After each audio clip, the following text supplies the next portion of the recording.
기독교는 십자가가 심벌입니다. 그죠? 십자가를 가장 많이 볼 수 있는 곳이 어딘 줄 아세요? 예? 무덤. 무덤에 가면 가장 많이 보죠. 그리고 교회. 여러분 뭘 나타낼까요?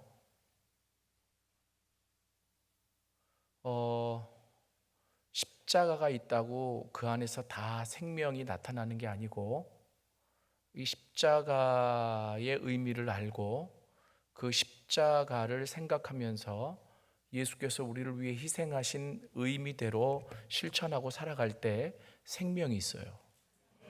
그런데 그렇지 못하면 그 십자가는 생명을 나타내는 상징만이 아니고, 여기는 누가 죽어 있습니다 라고 하는 죽음의 상징이 될 수도 있다.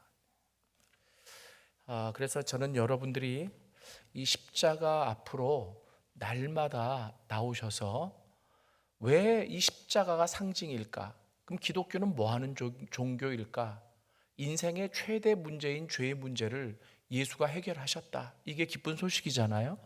그렇기 때문에 누구든지 와서 죄 사함을 받고 어그러지고 무너진 모든 하나님과의 관계가 회복되어지고, 그리고 그 하나님과의 회복된 관계 안에서 우리의 삶도 회복되기를 원하시는 거죠. 그래서 이 기독교인들은, 여러분 죄송하지만 죄와 싸워야 합니다. 죄와 싸우는 자들이 그리스도인들입니다. 언제까지 싸워야 되느냐 하면 피 흘리기까지 싸워야 합니다. 히브리서 기자가 너희가 죄와 싸우지만 피 흘리기까지는 아니니라. 피 흘리기까지 싸워야 된다는 거예요. 왜요? 예수께서 우리의 그 모든 죄의 문제를 해결하셨는데, 이것이 기쁜 소식이 되기 위해서는 그 앞에 나가 죄와 싸운 우리의 죄를 내려놓고 죄 사함을 받아야 새로운 세상이 열려지기 때문입니다. 영적인 깊이와 영적인 성장과 그리고 영적인 거룩한 여정은 다 이 죄 사함에서부터 출발이 되어집니다. 여러분, 교회가 뭐 여러 가지 프로그램을 많이 돌리고, 그리고 여러 가지 많은 일들을 하고, 그리고 여러 가지 많은 이 세상에 모범되는 행사들을 한다고 할지라도 이 십자가의 의미를 잃어버리면 기독교는 본질을 잃어버리는 겁니다. 그래서 제가 첫째 시간부터 이 십자가는 용서의 상징입니다, 기독교는 용서의 종교입니다 라고 여러분들에게 말씀을 드렸습니다. 용서가 있는 곳, 진정한 용서가 있는 곳에는 회복이 있고, 그리고 진정한 용서가 있는 곳에는 기적이 있고, 그리고 하나님의 은혜가 있다고 그랬습니다. 이 말은 거꾸로 얘기하면 나는 용서받았다고 생각했는데 회복이 없어요. 돌아봐야 돼요. 진정한 용서를 받았는지. 제가 다시 얘기해요. 진정한 용서가 있는 곳엔 회복이 있어요. 그리고 진정한 용서가 있는 곳에는 기적이 있고 은혜가 있고 부흥이 있습니다. 여러분, 하나님이 죄를 용서해 주시는 그곳에 이 표적이 나타나는데, 어떤 표적이 나타나느냐면 은혜가 있고 회복이 있고 기적이 있고 생명이 있고 감사가 있고. 믿습니까? 여러분, 이게 제대로 안 되면 밀양이라고 하는 영화가 나오는 거예요. 밀양이라고 하는 영화가 나와서 기독교가 얼마나 많이 욕을 얻어먹었습니까? 그죠? 그 왜 그런 영화의 스토리가 나오느냐면 기독교의 용서의 방식을 잘 모르기 때문에 그래요. 그냥 내가 죄를 지어놓고 하나님 앞에 나가서 누가 나한테 전도를 해가지고 하나님을 알게 됐고, 그 하나님 앞에 그냥 내가 그냥 어떻게 용서를 받아야 되는지 구체적으로 듣지는 못한 것 같습니다. 그냥 내 죄를 용서해 주십시오 하고 자기가 잘못한 사람에 대해서는 가서 보상도 못하고 얘기도 못한 채 내가 이렇게 하나님 앞에 용서를 구했으니까 하나님께 용서를 받았다라고 생각을 하는 거죠. 잘못된 겁니다. 이해되세요? 그래서 제가 첫날부터 뭘 말씀드렸느냐면 용서에 공식 아닌 공식이 있다. 가해자와 피해자가 나뉘어져야 되고, 그리고 구분이 엄격하게 되어져야 되고, 그리고 이 가해자는 회개하고 용서를 구해야 되며 피해자는 용납을 해야 되고, 그러나 이 가해자가 그냥 말로만 용서를 구해서 끝나는 것이 아니라 바로 자기가 피해를 준 만큼 보상을 해야 돼요. 이 보상이 없는 용서는 진정한 용서가 아니에요. 그래서 하나님은 우리 인간이 지은 죄가 우리 스스로 보상할 수 없기 때문에 그 아들을 십자가에서 희생하게 하심으로 우리의 모든 것을 보상하실 수 있는 길을 열어놓으셨습니다. 그래서 십자가 앞에서만 진정한 죄사함이 있어요. 근데 그 죄사함이 있는 곳에 뭐가 있다고요? 회복이 있고 기적이 있고 은혜가 있고 감사가 있고, 믿습니까? 그러니까 그냥 쉽게 오늘 교회 가서 그냥 기도 용서에 대한 말씀을 들었으니까 오늘 용서를 구해야지, 나 이제 됐다, 이렇게 생각하지 마시고 진정한 용서가 있는 곳에는 경험하지 못했던 기쁨이 있어요. 진정한 용서가 있는 곳에는 감사가 있고 변화가 있고 그리고 회복이 있다니까요. 하나님이 그 선물을 이 가을에 여러분들에게 주시기를 원하십니다. 믿습니까? 여러분, 제가요, 이제 제자들이 많이 있는데 그 중에 이제 일본 선교사 제자가 저한테 어느 날 와서 그래요. 교수님, 제가 이 찬양만 부르면 그렇게 눈물이 나요. 그래요. 반주를 좀 부탁할게요. 나 이번에 반주자를 많이 괴롭히는데 복 받으세요. 나 같은 죄인 살리신. 이 찬양만 부르면 그렇게 눈물이 난대요. 그래서 제가 언뜻 생각이 들기에 뭔 심각한 죄를 졌나 보다, 그냥 이렇게 생각이 들었어요. 그런데 아니더라고요. 그래서 제가 기타 좀 가지고 와봐라, 너 기타 한번 쳐봐, 기타 잘 치거든요. 뭐 우리 찬양할까? 그리고 이 찬양을 불렀어요. 그런데 이 사람이 이제 신학대학원에 들어오기 전에 그룹 사운드를 했거든요. 노래를 잘해요. 그런데 나 같은 죄인 살리신 이 찬양을 부르다가 갑자기 눈이 빨개지면서 더 이상 부르지 못하고 막 울어요. 제가 도전을 받았어요.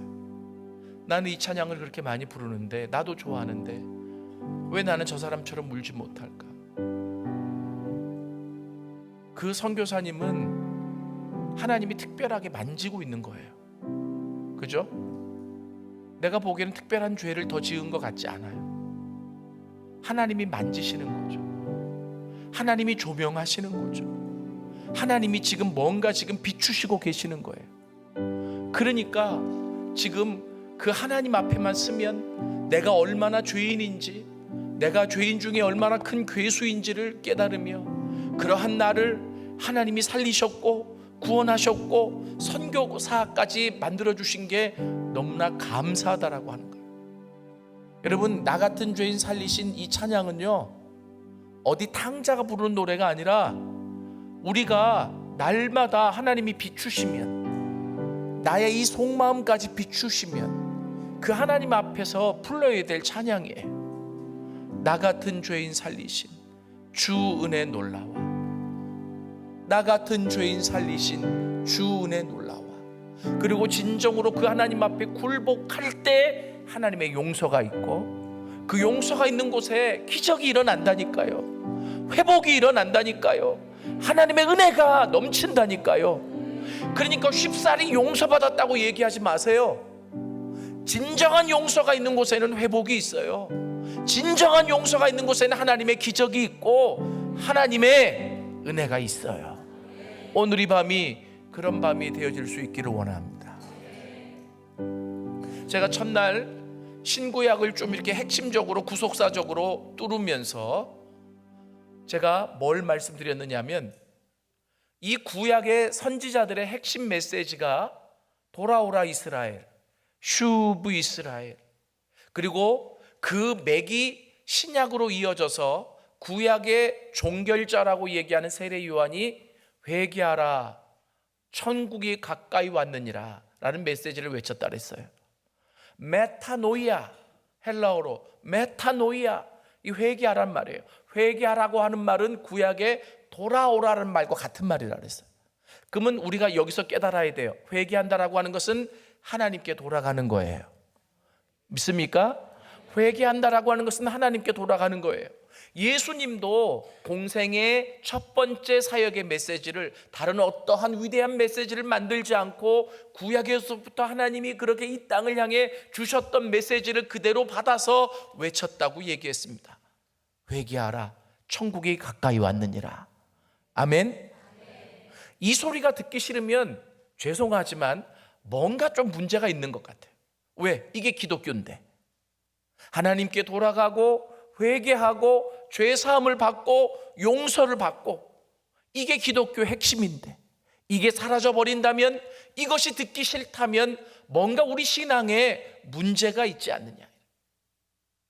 자, 오늘 저는 여러분들이 읽어주신 이 요한 1서를 가지고, 그러면 도대체 우리가 죄 지은 하나님 나라를 망가뜨린, 하나님의 질서를 깨뜨린, 하나님의 계획을 무너뜨린 가해자들인데, 이것이 절실하게 깨달아졌는데 하나님 앞에 어떻게 회개를 해야 되느냐? 여러분, 정말 놀라운 것은 진정한 회개를 하는 방법을 오늘 여러분들에게 가르쳐 드리려고 해요. 이 성경적인 방법이에요. 그런데 그렇게 진정한 회개가 있을 때 어떤 역사가 있느냐면 하나님의 부흥이 있어요. 부흥이 영어로 revival이에요. 그래서 re는 again의 의미가 있고 vive는 life, 생명의 뜻이 있어요. 뒤에 AL은 명사형 어미고, 그래서 revival 하면 생명을 되찾는 거예요. 많은 사람들이 부흥을 양적으로 숫자적으로만 생각하는 경향이 있어요. 100명 모이던 교회가 200명 모이면 부흥이고, 200명 모인 교회가 300명 모이는 그것도 부흥이지만 하나님의 부흥은 그렇지가 않아요. 하나님의 진정한 부흥은 우리에게 생명을 주시는 부흥이에요. 믿습니까? 생명의 역사가 있는 곳에 죄가 그쳐지고, 생명의 역사가 있는 곳에 교도소가 문을 닫고, 생명의 역사가 있는 곳에 술집이 문을 닫고. 믿습니까? 이 제 얘기가 아니고 역사에 나와 있어요. 위대한 부흥을 경험했던 도시와 마을들 다 술집이 문을 닫았습니다. 왜요? 더 이상 하나님을 거스리는 역사들이 그 마을에 일어나질 않아요. 생명의 역사로 가득 채워졌기 때문에. 믿습니까? 그리고 교도소가 문을 닫아요. 더 이상 죄 짓는 사람들이 없어지는 거죠. 그리고 찬양과 기도가 끊어지지 않는 거예요. 여러분, 우리나라에도 1907년도에 이런 놀라운 부흥이 일어났었습니다. 여러분, 그 뒤에 2007년도가 되었을 때 평양 대부흥 100주년 기념해서 하나님 이 땅에 다시 한번 부흥을 주시옵소서, 하나님 부흥을 주시옵소서, 그렇게 간절하게 외쳤는데 아직 우리는 그 다음 부흥을 경험하지 못했죠. 미국이라고 하는 나라는 종종 부흥을 경험해요. 역사 가운데 제1차 대각성운동, 2차 대각성운동, 3차 대각성운동까지 일어나고, 그리고 우리가 알다시피 2년 전에 에즈베리 대학교에서 또 놀라운 영적인 부흥이 있었습니다. 알고 계신가요? 예, 미국의 에즈베리 대학교에서 그 부흥운동이 일어났어요. 에즈베리 대학은 우리 성결교회 신학의 뿌리가 되는 웨슬리를 가르치는 웨슬리 전통에 있는, 물론 감리교 대학이지만 우리 많은 교수님들이 거기 가서 배워오시기도 해요. 근데 그 대학은 종종 부흥이 일어나요. 그 2년 전에 부흥이 첫 번째가 아니었어요. 저는 원래 전도학을 했기 때문에 이 부흥론이 저의 부전공이었어요. 그래가지고 선교사들이 부흥을 경험한 리포트를 쓴 것들을 많이 읽었고 분석도 하고 그랬어요. 그런데 제가 이 에즈베리에서 일어난 부흥운동을 읽고 참 많이 감명을 받았었는데, 아니 2년 전에 그 에즈베리에서 동일한 부흥이 일어나는 거죠. 그런데 요즘 시대가 좋아서 그곳에서 일어나는 부흥의 역사들을 유튜브로 실시간으로 다 중계를 해서 제가 다 봤습니다. 다 보지는 못했고 많이 봤어요. 거짓말하면 안 돼요. 성령님이 싫어하셔. 여러분, 이 평안교회 공동체 안에 하나님의 부흥이 있기를 원합니다. 여러분들이 갈망하시면, 기도하시면, 성경대로 따라하시면 하나님이 주실 줄 믿습니다. 하나님이 괜히 용서의 메시지를 듣게 하시는 게 아니에요. 하나님의 목적이 있으십니다. 하나님의 계획이 있으십니다. 저는 믿습니다. 그리고 이런 메시지를 다른 교회 가서 쉽게 못해요. 적어도 이 평안교회 정도는 제자 훈련을 받고 말씀을 듣는 훈련이 되어졌기 때문에 이렇게 말씀을 중심으로 이게 진리다라고 외쳤을 때 다 알아들으시잖아요. 성령께서 역사하실 수 있는 거예요. 믿습니까? 자, 그러면 제가 여쭤보죠. 어떻게 하는 게 회개입니까? 우리가 회개한다라고 하면 막 내 머리를 짜내가지고 주여 어제 제가 무슨 짓을 했는데 용서해 주시고, 여러분 내 기억 속에서 떠오르는 것을 하나님 앞에 말하는 것을 회개라고 생각을 해요. 그죠? 내가 이렇게 얘기하니까 아닌 것 같아요? 보통 그렇게 하시잖아요. 회개할 때. 아니면 어떻게 해요? 주여 그냥 이러고 말아요? 보통 회개하면 내 기억 속에 있는 것들을 다 끄집어내잖아요. 그죠? 그런데 이게 성경적인 방식은 아니에요. 물론 기억이 나는 것은 성령께서 떠오르게 하시는 것이니까 즉시 십자가 밑에 내려놓고 용서를 받아야 되지만, 여러분 사도 요한은 그것을 이렇게 얘기해요. 제가 오늘 그걸 좀 잠시 설명을 드리려고 하는 거예요. 여러분 사도 요한은 예수님의 12제자 가운데 자연사한 사람입니다. 유일하게. 예수님의 제자들이 다 순교당했어요. 그런데 사도 요한만 자연사했어요. 가장 오래 이 땅에 남아서 이 복음이 어떻게 흘러가는지 지켜보고 그리고 후원하고 기도했던 사람이에요. 차라리 순교했으면 더 일찍 천국에 갔을지 몰라요. 그런데 그 핍박 속에서, 그 어려움 속에서 끝까지 목숨을 지키며 이 복음이 흘러가는 그 모든 모습들을 보고 영적인 아비로 그 역할을 감당했다라고 하는 것은 굉장한 일입니다. 그런데요, 실은 이 신약 성경 가운데 사도 요한이 쓴 책은 3권밖에 없어요. 요한복음, 요한 1, 2, 3서, 이 서신서라 그래요. 요한 서신, 그리고 요한 계시록. 그죠? 또 있어요? 없어요. 제가 또 있어요 하면 무섭죠? 또 있을까 봐. 없어요. 그런데 누가 저한테 질문을 해요.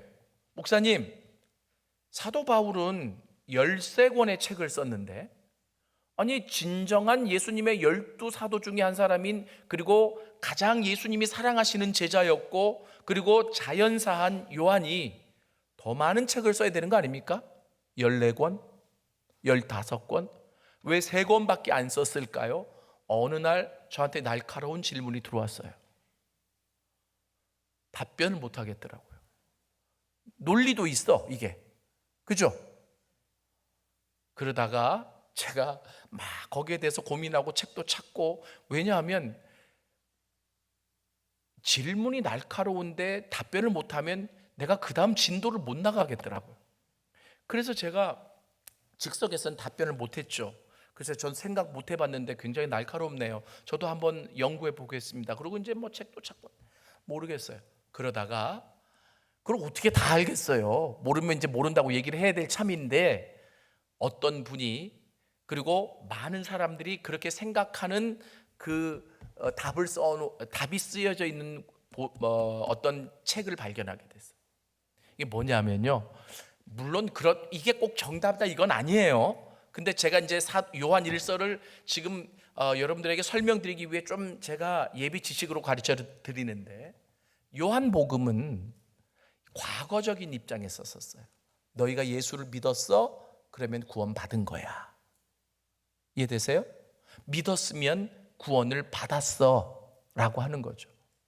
이 과거적인 입장에서 우리가 예수님에 대해서, 하나님에 대해서 보였던 그 행실들을 기준으로 믿음으로 구원받았고 구원받은 자의 삶은 이렇다라고 하는 것을 보여주고 있어요, 대부분이.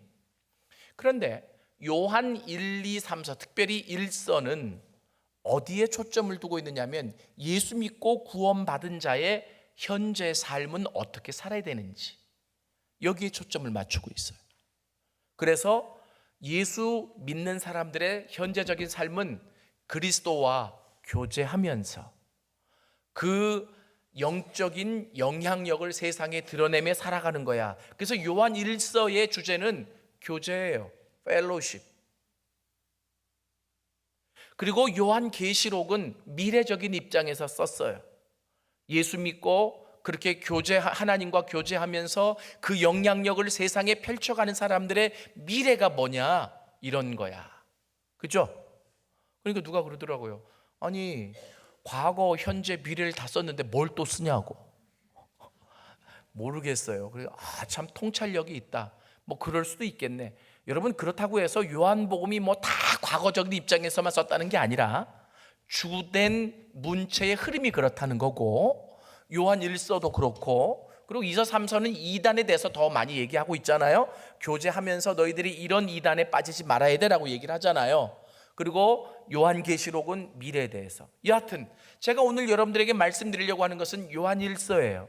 근데 이 요한 1서의 가장 큰 특징은 예수 믿고 구원받은 그리스도인들이 어떻게 살아야 되느냐, 그것은 하나님과 교제하며 그 교제 안에서 경험한 영적인 영향력을 세상에 펼쳐가면서 살아야 돼. 믿습니까? 여러분, 그러면 물어봅시다. 하나님과 교제는 어떻게 하는 거예요? 여기 우리 학생들이 이제 좀 앉아 있어서 너무 이쁜데, 참 미래가 밝아요. 그죠? 예, 하나님께서 크게 복 주시고 인도해 주실 줄로 믿습니다. 예. 그런데요, 우리 학생들 조금만 이해해 줘. 내가 엄마들한테 물어볼게. 아빠들하고. 자, 결혼하실 때 교제했어요, 안 했어요? 중매했구나. 중매해도 조금은 교제하지 않아요? 그죠? 그럼 교제한다는 게 뭐예요? 사귀는 거예요. 그죠? 그러면 사귀면 어떻게 해야 돼요? 만나야 돼요. 만나서 뭐 해요? 대화를 하죠. 그죠? 적극적으로 교제하셨나 보다.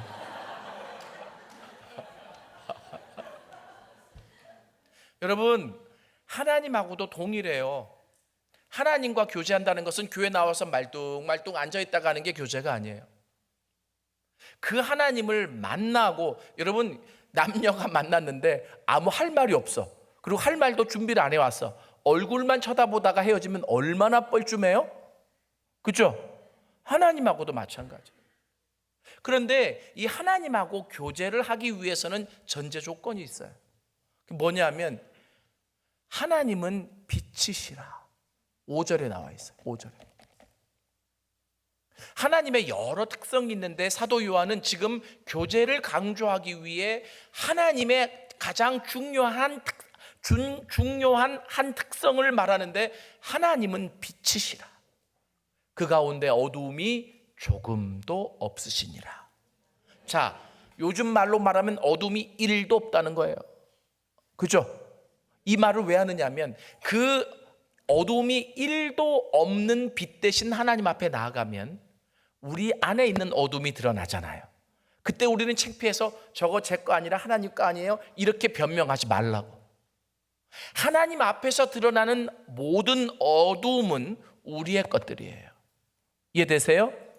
그런데 그 어두움이 드러날 때 그 어두움을 하나님 앞에 내려놓고 내 겁니다라고 고백할 때 하나님이 그 아들 예수의 십자가의 피로 우리를 사해 주세요.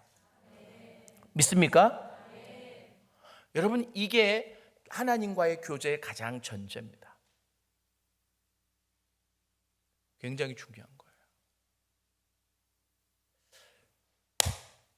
오해하지 말고 들으세요. 교회 나와서 하나님을 더 깊게 만나고 싶다면 예수 믿은 지 연륜이 몇 년이 되셨는지 상관없이, 저 기독교 3대입니다. 상관없이 먼저 십자가 앞으로 가야 돼요. 주님, 제가 주님 앞에 이렇게 나왔습니다. 알고도 지은 죄, 모르고도 지은 죄, 이 죄를 용서하여 주옵소서. 그리고 주님, 혹시 더 고백해야 될 죄가 있다면 성령으로 조명하셔서 나의 어두움이 드러나게 하시옵소서. 제가 작년에도 우리 오늘 찬양 인도하시는 분 집사님이세요? 예, 너무 뜨겁게 막 찬양을 하셔서 은혜를 많이 받았거든요. 아니, 하나님 영광 받으시면 되는데 다들 아주 뜨겁게 찬양을 열심히 하셔서 막 제가 은혜가 됐어요. 오늘도 역시 그래서 작년에 그분이구나. 얼른 제가 알아차렸어요. 그런데 이 예배를 가장 이제 제 개인적인 경험입니다. 이건 뭐 진리가 아니라 이 예배라고 하죠. 이 예배 찬양을 가장 잘 리딩한다라고 제가 생각되는 단체가 예수전도단. 제가 예수전도단에 강의를 종종 나가요. 그런데 제가 나가면 다 다른 지부인데 그런데 갈 때마다 스피릿이 비슷해요. 그래서 굉장히 은혜를 받는데 어떻게 찬양 인도를 저렇게 구성을 하냐. 오늘 굉장히 더 뛰어났어요. 그런데 이제 왜 그러냐 하면 쫙 보면 처음에 찬양을 할 때 많은 사람들을 십자가 앞으로 데리고 가요. 그리고 그 죄를 다 씻게끔. 그리고 나서 점점 악셀레이트를 밟아가지고 하나님의 보좌 앞으로 끌고 가요. 와, 저렇게 훈련을 시키나? 그런데 꼭 그게 정석은 아닌데 저는 이 요한 일서를 배우고 깨닫고 부흥을 경험한 이후로부터 그게 굉장히 중요하게 머릿속에 박혀 있는 것 같아요. 그래서 어디든지 예배를 드리기 시작하면 십자가 앞에 먼저 갑니다. 주님, 제가 오늘도 스피커로 섰는데 주님 보혈로 나를 좀 씻어주시고 주님 사용해 주세요. 어떤 땐 급하면 한 번만이라도 사용해 주세요. 오늘 한 번만이라도. 나를 보지 마시고 이 모인 청중들을 생각하셔서 한 번만. 제가 이제 그런 기도도 하고 성령으로 기름 부어주세요. 성령으로 기름 부어주세요. 제가 굉장히 기도를 하거든요. 여러분 마찬가지예요. 오늘 사도 요한이 크리스찬의 펠로우십, 어떤 사람들 그래요. 우리 교회는 교제가 풍부합니다. 그래서 저는 기대를 갖고 가서 이제 가보면 역시 교제가 많아요. 여기 이런 모임 저런 모임. 그런데 잘 들어보세요. 그 모임이 교제라고 말할 수 있지만 크리스찬 펠로우십과 세큘러 펠로우십은 차이가 있습니다. 교회에서 세큘러 펠로우십을 모방해서 같이 모일 수 있는데 그게 크리스찬 펠로우십의 모든 것이 아니라는 거예요. 크리스찬 펠로우십은 어떤 모임을 가지고 다 소그룹으로 모일 수 있어요. 그러나 그 모임 안에 하나님과의 교제가 주가 돼야 돼. 이해되세요? 네? 그 하나님과의 교제를 하기 가장 적합한 장소가 소그룹이에요. 그래서 기독교 역사를 보면 소그룹이 중요한데, 왜냐하면 이렇게 대그룹으로 은혜를 받을 수 있지만 소그룹으로 모여서 같이 마음을 합해서 하나님 앞에 전심으로 나갈 때 더 큰 역사가 일어날 수 있기 때문에. 제가 다른 얘기는 안 할게요. 자, 그래서 중요한 게 여기에 보면 우리가 회개할 때요, 가장 중요한 방법이 바로 뭐냐면 내 생각대로, 그리고 내가 뭘 회개해야 되겠다고 내가 주도권을 가지고 하는 게 아니에요.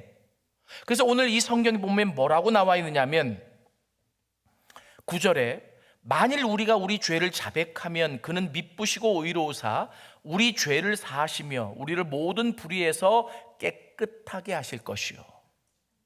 아멘. 여기에 뭐가 나오냐면 자백이라고 하는 말이 나와요. 영어로는 confess라고 하는 단어입니다. 그런데 만일 우리가 우리 죄를 자백하면 이렇게 나와요. 그죠? 여러분, 자백이 무슨 말이냐면 헬라어는, 죄송해요, 헬라 요거 하나만 좀 가르쳐 드릴게요. 이 자백이라고 하는 말이 헬라어로 호모로고스라고 하는 말이에요. 이 호모로고스라고 하는 말의 의미가 뭐냐면, 호모라고 하는 말은 영어로 same의 뜻이에요. 같은. 로고스 하면 랭귀지, 말이에요. 그러면 호모로고스 하면 같은 말을 하는 거야. 이 무슨 말이냐 하면, 잘 보세요. 하나님이 빛이시라 그랬죠? 그죠? 지금 중요해요. 하나님이 빛이시라 그랬죠? 근데 내가 그 하나님과 교제하기 위해 빛 대신 하나님 앞에 나가잖아요. 그러면 정말 그 하나님 앞에 1대1로 쓰잖아요. 내 안에 어둠이 드러나겠죠. 그게 보이겠죠. 그러면 하나님이 드러내신 그것을 내 입으로 맞습니다. 그게 제 죄입니다. 제가 그렇게 했습니다. 이게 같은 말을 하는 거예요. 이게 자백이라고. 이해되세요?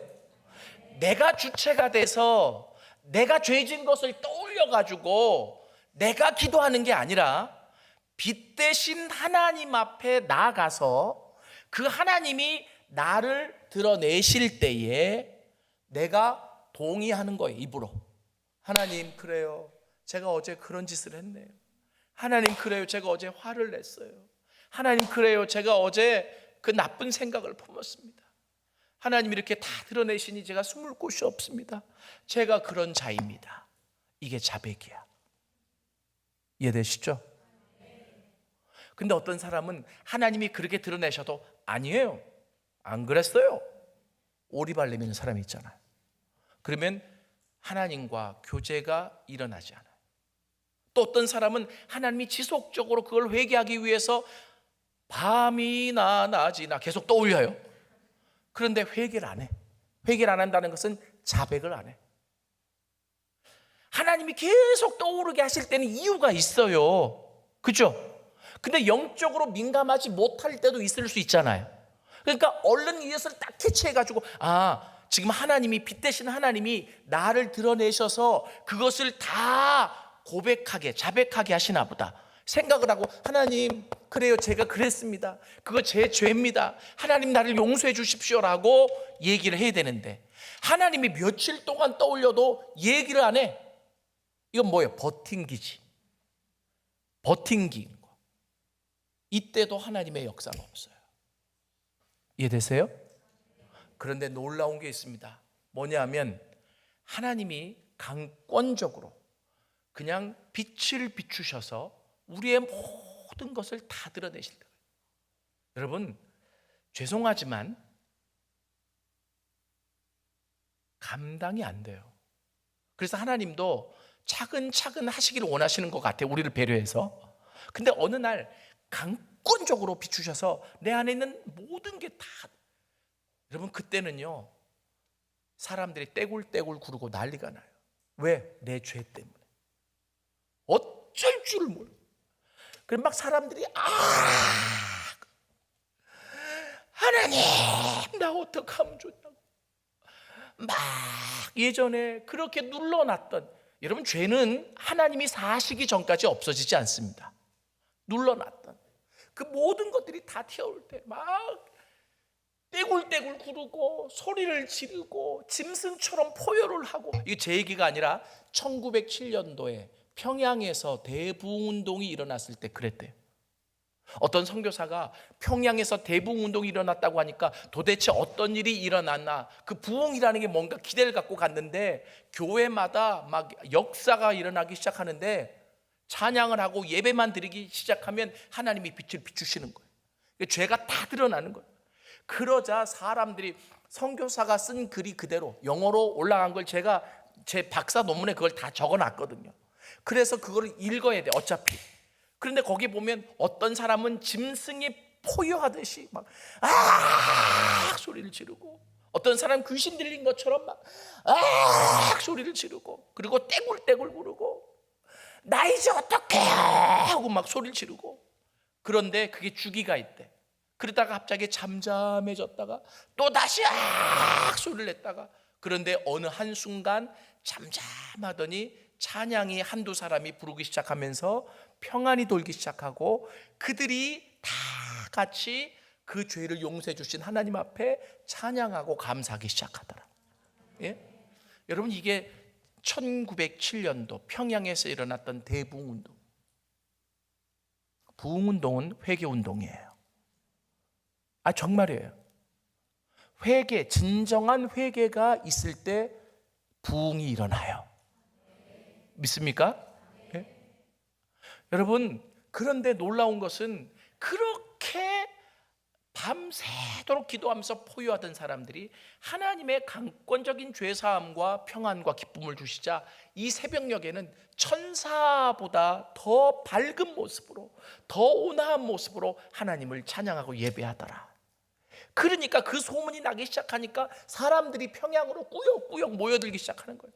2년 전에 에즈베리에서도 그 부흥운동이 일어났을 때 우리나라에서 얼마나 많은 사람들이 그 현장을 보기 위해 갔는 줄 아세요? 야, 지금 코로나 시대 이후에 첫 번째 부흥이야, 이 세상에서. 야, 한번 보자. 그래서 한국의 유명한 학자들이 가서 유튜브로 중계를 하고 여러 사람들이 다 가서 유튜브로 중계하면서 야, 하나님이 이 세상을 버리지 않으셨다고, 다시금 이 땅에 부흥을 주신다고 그들이 그렇게 감사하면서 그 하나님 앞에 나갔던 모습들이 있거든. 사랑하는 여러분, 오늘 우리가 용서를 배우면서 진정한 용서가 있는 것은 진정한 회개가 있는 용서여야 하고, 그 진정한 회개는 빛 대신 하나님 앞에 나아가 나의 죄된 드러난 모든 부분들을 하나님 앞에 자백하는 거예요. 근데 그때 하나님의 의지에 따라 하나님이 부흥을 주시기도 해요. 믿습니까? 저는 이 부흥이 여러분이 이제 제가 목사님 말씀을 들어보니까 소그룹 가운데 몇 번 일어났던 것 같아요. 그런데 하나님이 강하게 그 부흥을 허락해 주시라고 기대하면서 기도하십시오. 하나님이 그렇게 일하실 수 있습니다.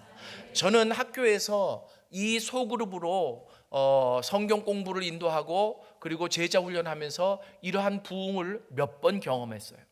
특별히 요한 1서를 가지고 학생들과 같이 제자 훈련들을 많이 했습니다.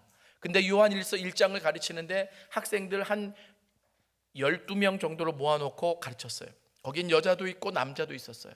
근데 요 대목 요한 1서 1장 5절부터 10절까지를 쭉 읽으면서 얘들아, 너희들이 이 구절이 어떤 구절인 줄 아니? 하나님과 교제를 하기 위한 방법이야. 근데 진정한 하나님과 교제가 있어질 때 부흥이 있었어 라고 이야기를 해줬어요. 그러면서 우리도 서로 다 하나님의 부흥을 갈망하지 않니?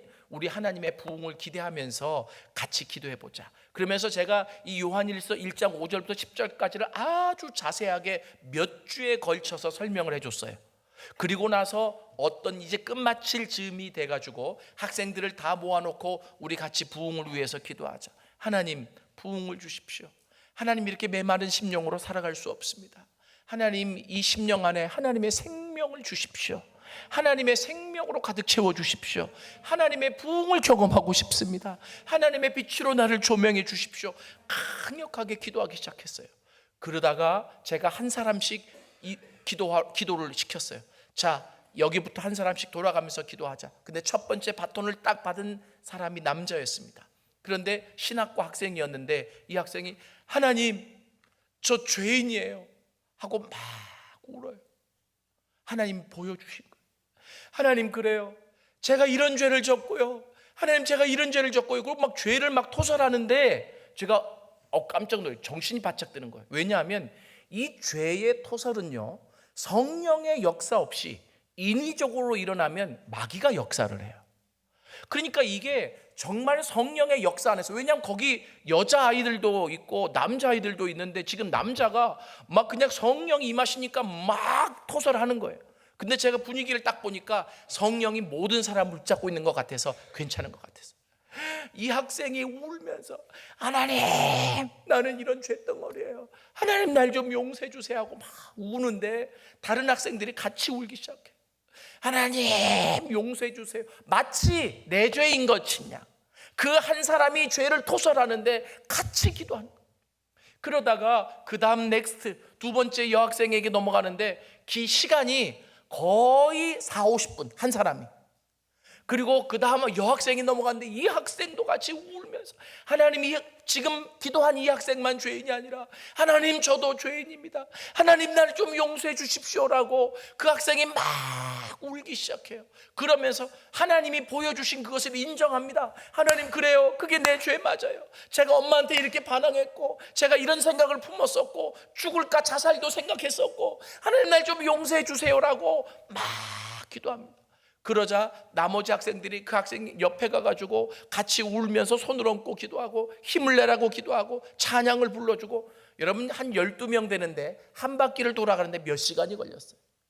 그런데 하나님께서 하시는 일이기 때문에 시간이 문제가 되지 않아요.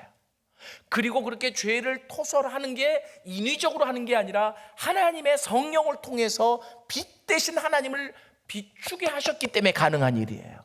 그리고 그 안에서 그 토설이 일어나니까 그들이 간절히 기도하면서 그냥 콧물과 눈물이 범벅이 되면서 찬양을 하면서, 그때 제가 무릎을 딱 쳐서, 하나님, 이게 요한일서에서 말하는 부흥이군요. 하나님, 이게 내가 이론적으로 알고 있었던 하나님의 부흥이군요. 여러분, 그렇게 한 바퀴씩 돌고 나서 찬양을 하고 하나님을 예배하는데 얼마나 큰 기쁨과 얼마나 큰 감동이 밀려오는지, 여러분, 그때 그 학생들은 그 시간들을 잊지를 못해요. 저도 그랬어요. 하나님, 이게 어떤 공동체적인 대부흥은 아니지만 내가 소그룹을 인도해서 이 소그룹 안에서 이러한 하나님의 부흥을 보게 하시니 감사합니다. 믿습니까?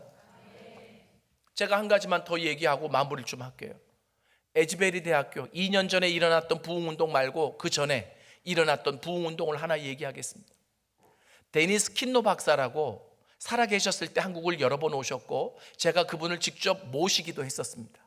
근데 그분은 미국의 10대 설교가 중에 한 사람으로 굉장히 설교를 잘하시는 분이셨어요. 근데 이분의 설교 원칙은, 저도 그렇게 합니다만은, 뭐냐면 하나님께 받은 것을 전하는 거예요. 이게 설교예요.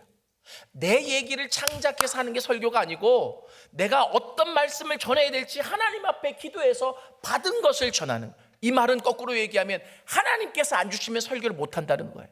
그 원칙을 가지고 설교해 왔고 명석한 머리가 있었기 때문에 그가 많은 것들을 가미해서 위대한 설교를 펼쳐가기 시작했어요.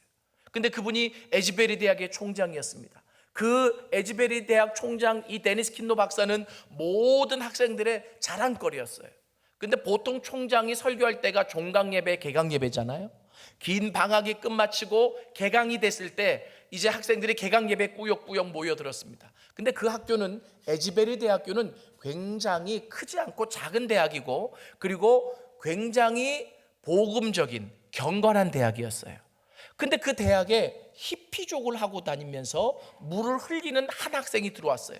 모든 학생이 그 학생을 쳐다보면서, 아니, 저런 학생이 왜 우리 학교 들어와서 물을 흐리지? 이런 생각을 하지만 아무도 그에게 말을 걸지는 못했어요. 그런데 이제 그 학생도 방학이 지나고 개강 예배가 돼서 예배에 딱 참석을 했는데, 사회자가 예배를 드리다가 이제는 설교 시간이 됐는데 우리의 자랑, 그리고 우리가 정말 배우고 싶어하는 데니스 킨노 박사님, 총장님 나오셔서 우리를 위해 설교해 주시겠습니다. 학생들이 박수를 치고, 왜? 그 설교 들으려고 오늘 모인 거예요. 와! 그리고 이제 그 총장님을 맞이하는데 이 총장님의 문제가 있어요. 뭐냐면 개강 예배 학생들에게 설교하기 위해 하나님 앞에 엎드렸는데 하나님이 아무 생각도 떠오르게 하시지 않는 거예요. 그러면 지금 예배 시간이 다가오는데 안 떠오르면 미국의 10대 설교가인데 18번이 있을까요? 없을까요? 있겠지. 그 학교에서 설교 안 한 18번이 여러 개 있을 거 아니에요? 그럼 그 중에 하나 고르면 되잖아. 그죠? 그런데 원칙을 지키는 거예요. 하나님이 안 주셨기 때문에. 그래서 고민을 많이 하다가 이상하다, 내가 잘못해서 못 들은 건가, 하나님이 안 주시는 건가, 이런 갈등할 수 있잖아요. 그러다가 강단에 딱 섰어요. 그리고 그들에게 인사를 합니다. 여러분, 방학 동안 잘 지내셨죠? 오늘은 제가 여러분들에게 설교하기보다 방학 때 하나님이 여러분들에게 큰 일을 하셨을 것 같은데, 하나님의 큰 은혜를 경험한 우리 학생들이 있다면 나와서 좀 간증을 하면 좋을 것 같아요. 이 데니스 킨노 박사가 하나님께서 주시질 않으니까 자기가 설교는 감히 못하겠고 학생들에게 그렇게 얘기를 했어요. 그러면서도 아마 반신반의했겠죠. 그런데 그때 갑자기 저 뒤에서 한 학생이 벌떡 일어납니다. 그리고 학생들이 딱 쳐다보니까 그 학생이 히피족 차림을 했던 학생이었어요. 뚜벅뚜벅 걸어서 앞으로 나옵니다. 그러면서, 여러분, 이 학교에서 저를 보시면서 참 많이 불편했겠죠. 저도 이 학교 다니면서 많이 불편했습니다. 그런데 제가 방학 때 예수님을 깊게 만났습니다. 제가 변화가 됐습니다. 그리고 제 죄를 주님 앞에 다 고백을 했습니다. 그런데 주님이 이 대중 앞에 나가서 너에게 그 주신 은혜를 같이 나누라고 하는 마음을 주셨는데 언제 나눠야 될까 고민하는데 오늘 마침 총장님이 기회를 주셨네요. 이게 하나님의 은혜라고 생각합니다. 그리고 나와서 저 주님을 만났는데 그 빛 대신 주님이 만나도 굉장히 만난 거예요. 굉장히. 그래서 빛 대신 주님이 나를 비추시는데 제 죄가 다 드러났습니다. 제가 이런 죄를 졌었고 이런 죄를 졌었고 여러분들에게 공개적으로 얘기합니다. 여러분 저를 용서해 주십시오 하고 그 자리에서 울면서 회개하기 시작합니다. 그때 성령이 그곳에 강하게 임하셨어요. 그러자 한 학생이 벌떡 일어납니다. 저 학생만 죄인이 아닙니다. 저도 죄인입니다. 우리 이 시간에 저 학생을 위해서 같이 중보기도 합시다. 그리고 그 히피족 차림을 한 사람을 위해 학생들이 다 같이 나와가지고 울면서 기도하고 찬양하고, 그런데 그 다음 학생이 저도 제 죄를 고백하겠습니다 하고 그 자리에서 이 죄의 릴레이 고백이 시작되기 시작했어요. 그래서 학생들이 또 와서 그 학생을 위로하고 격려하고, 여러분 이게 반복되어 가는 거예요. 영적으로 민감했던 이 데니스 킨노 박사 총장이 지금 우리 학교에 놀라운 부흥이 일어나는구나. 그러면서 킨노 박사가 중간에 들어가서 그렇게 얘기합니다. 여러분, 제가 오늘 총장으로 선언합니다. 지금 하나님께서 우리 대학에 놀라운 부흥을 일으키고 계시는데 이 부흥의 불길이 끊어질 때까지 공식적인 수업을 폐하고 이 여정을 이어가겠습니다. 여러분 이거 영적인 감각이 없으면 함부로 선포 못하는 거예요. 그런데 그렇게 학생들이 울며 찬양하고 기도하고, 이게 2년 전에 에즈벨에서 똑같이 일어난 거예요. 그렇게 했던 여정이 거의 2주 동안 지속했어요. 여러분 그 학생 전체가 부흥을 경험했어요. 그 학교 전체가 부흥을 경험했어요. 그러자 이 킨노 박사가 그 다음에는 뭐라고 얘기하냐면, 이제 우리가 경험한 이 부흥을 우리가 사랑하는 조국 이 미국 땅에 흘려내 보냅시다. 그리고 둘씩 셋씩 학생들을 짝지어서 52개 주에 다 흩쳐보냈습니다. 그들이 그 52개 주에 대표로 파견받아가지고 나가서 우리 학교에 성령님이, 하나님이 어떻게 역사했는지를 고백하기 시작했어요. 그러자 동일한 역사가 일어나기 시작했어요. 그 자리에 동일한 성령의 역사가 일어났어요. 그래서 그곳에서 회개운동이 일어나기 시작했어요. 그 결과 미국 전역에 부흥의 역사가 일어났습니다. 여러분 이 부흥이, 여러분 이제 여러분들이 헷갈릴까 봐 제가 이제 깊이는 얘기 안 하는데, 부흥과 각성이 있어요. 부흥은 리바이벌이고 각성은 어웨이크닝이에요. 깨우는 거죠. 근데 학자들이 어떤 것은 부흥운동이라 보고 어떤 것은 각성운동이라고 봐요. 뭐냐면 이게 부흥운동은 이게 똑같이 전개가 되는데 그 영향력이 그 공동체에만 머물고 사회적으로 큰 영향을 끼치지 못했을 때는 보통 각성운동이라고 그래요. 그런데 이게 사회적으로 영향이 끼쳐져서 그냥 아까 말했듯이 교도소가 텅텅 비고 술집이 문을 닫고 그리고 죄가 사라지고 그 마을 전체가 거룩하게 되고, 이것을 부흥이라고 얘기를 해요. 사랑하는 여러분, 미국은 그런 부흥을 그렇게 땅덩어리가 넓은데도 여러 번 경험했습니다. 하나님, 이 한반도에 다시 하나님의 부흥을 주십시오. 기도할 수 있는 여러분들이 됐으면 좋겠습니다. 제가 마지막으로 1907년도에 부흥이 일어났을 때 어떻게 일어났는지를 잠시 설명하고 마칠게요. 여러분 잘 알다시피 산정연 교회에서 길선주, 그 당시에는 장로님이 수요일날 예배 때 공개적으로 앞으로 나와서 자신의 죄를 고백했습니다. 성령이 강하게 역사하시니까 어떻게 할 수가 없어서 이 사람이 친구가 죽으면서 나에게 재산을 맡겼는데 그 재산을 내 편의를 위해, 나의 개인적인 것을 위해 내가 사용했음을 이 시간 밝힙니다. 나는 죄인입니다 하고 공개적으로 밝힙니다. 이것이 도화선이 돼서 이 회개운동이 퍼져나가기 시작한 거예요. 이해되세요?